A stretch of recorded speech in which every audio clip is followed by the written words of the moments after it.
Hello children, good morning. Let's start with the class with the Ohm's law. आज हम लोग today we are going to do with the Ohm's law.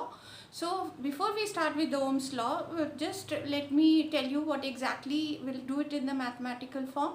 You all know that Ohm's law is not a fundamental law because it is being based on the experiments. And it was observed that when you take a voltmeter, you take an ammeter and you take a bulb and just put all these things into a circuit and start taking the reading of the voltmeter, that is what it is measuring, the potential difference. Ammeter, it will measure the current, and then you will find that the ratio V by I is constant, and this constant later on has been taken as the resistance of the conductor. Okay, so what we have for the Ohm's law?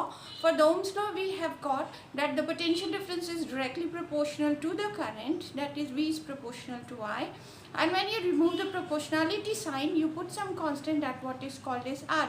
But what is the special today's class all about? We are going to derive this Ohm's law on the basis of the drift velocity. So we have already done with the drift velocity in the earlier class. So what are the things that we had completed in the previous class? Let's capsulate. Based on this, we are going to do with the Ohm's law.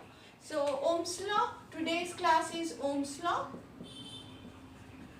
Now, if you remember the last class when we were doing with the drift velocity, we had derived one relation between the current and the drift velocity, and we had the relation I is equals to NEA V suffix D. So here I was the current, N was the number of electrons per unit volume. E was the charge of electron, A was the area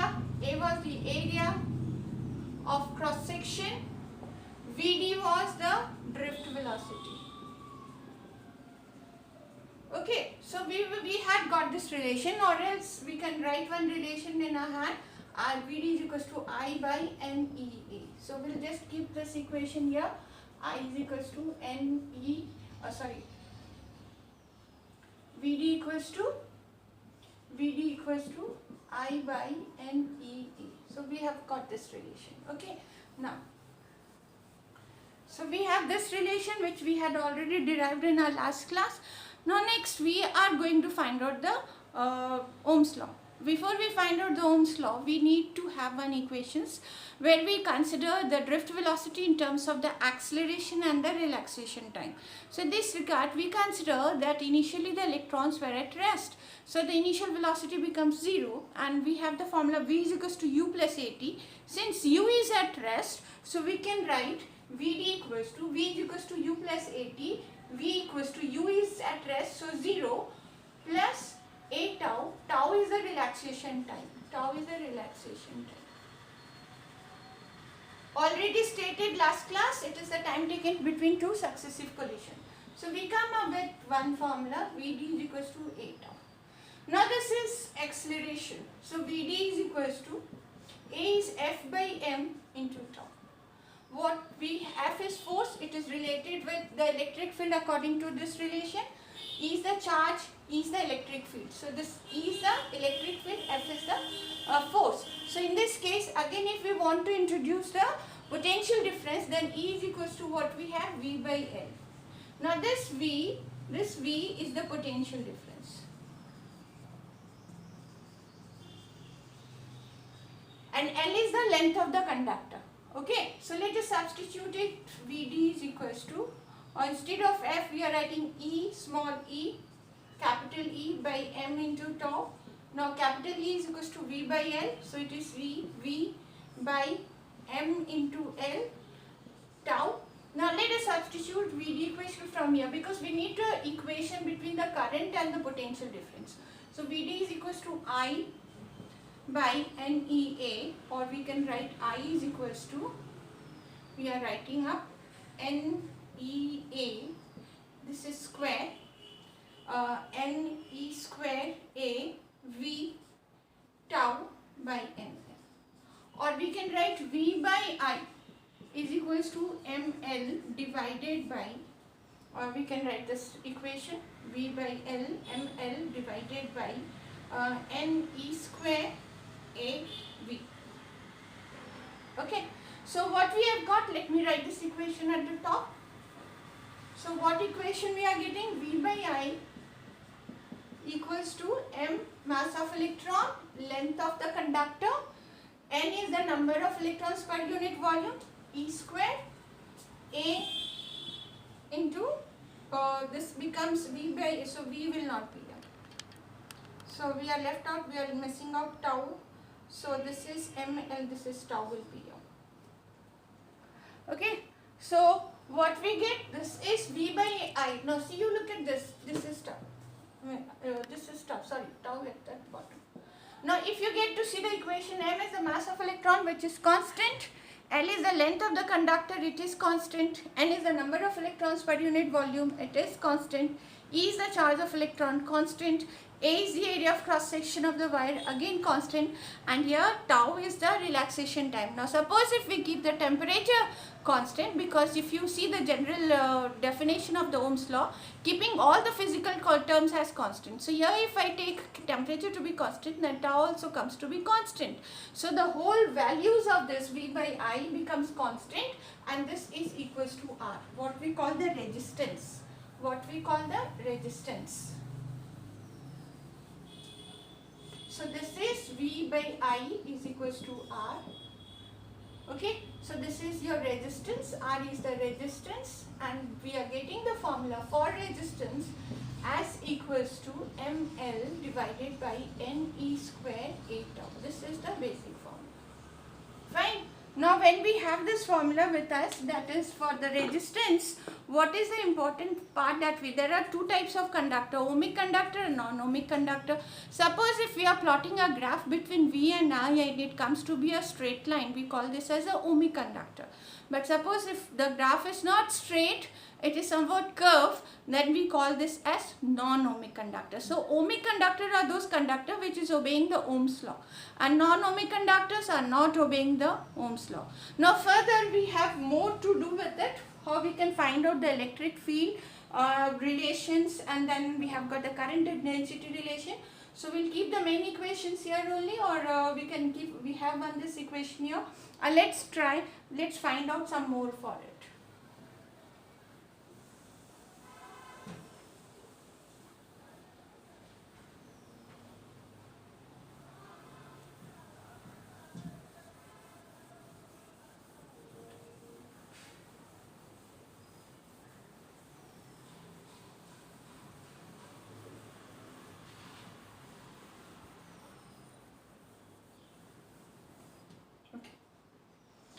Now there is one more thing that just we want to introduce here, that is the resistivity.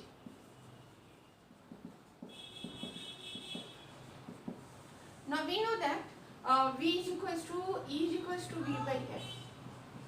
Okay, and the current density J is equals to I by A. Okay, so if we have to find out the relation, let's see V, this is V by L. Okay, so let's find out, and we have got R equals to rho L by A. This is our relation, isn't it? This is the relation that we have for R, the resistance. The resistance depends upon the length of the conductor, directly proportional, inversely proportional to the area of cross section, and we put some constant. This rho is the resistivity of the material.